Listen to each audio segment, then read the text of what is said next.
The Wolf and the Seven Little Goats.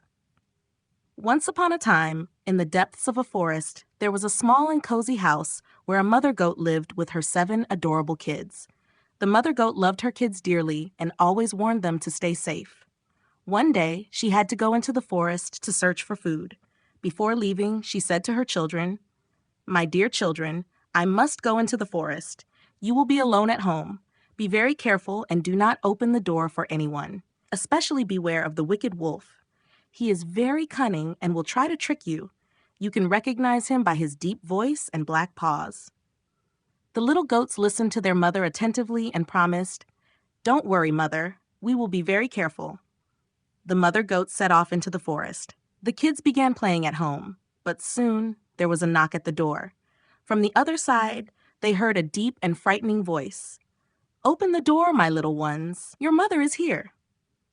The little goats immediately recognized that it was the wolf. The eldest goat bravely replied, "You are not our mother. Our mother's voice is soft and sweet. Yours is deep and scary." The wolf realized his plan had failed and left angrily. However, he quickly came up with a new idea. He went to a shop and ate some chalk. The chalk softened his voice. The wolf returned to the house and knocked on the door again. "Open the door, my little ones. Your mother is here." This time, his voice sounded sweet and gentle. But the kids were still cautious. The youngest goat peeked out the window and saw the wolf's black paws. He shouted, "You are not our mother. Our mother's paws are white. Yours are black." The wolf failed again, but he did not give up.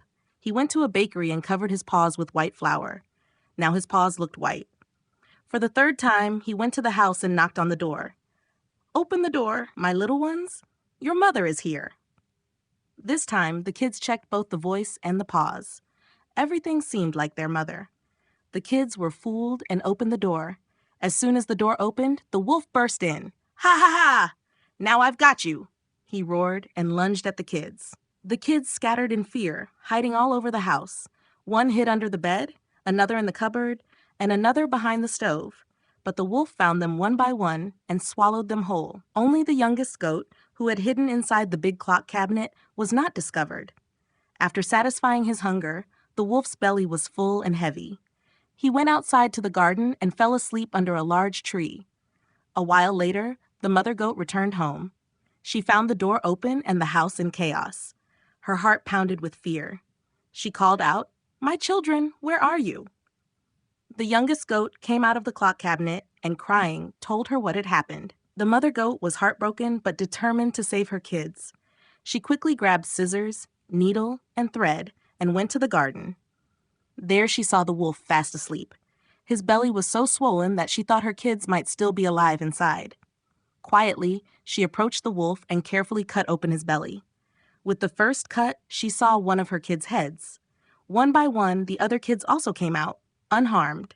The mother goat cried tears of joy as she hugged her children tightly. "Now bring me some stones," she said. The kids brought large stones, and the mother goat placed them inside the wolf's belly. Then she sewed it back up without waking him. When the wolf woke up, he felt his stomach was very heavy. Thirsty, he stumbled to the river to drink water.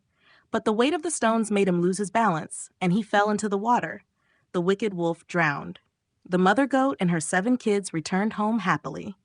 From that day on, the kids listened to their mother's words even more carefully and never opened the door to strangers again. And they all lived happily ever after in their little house deep in the forest.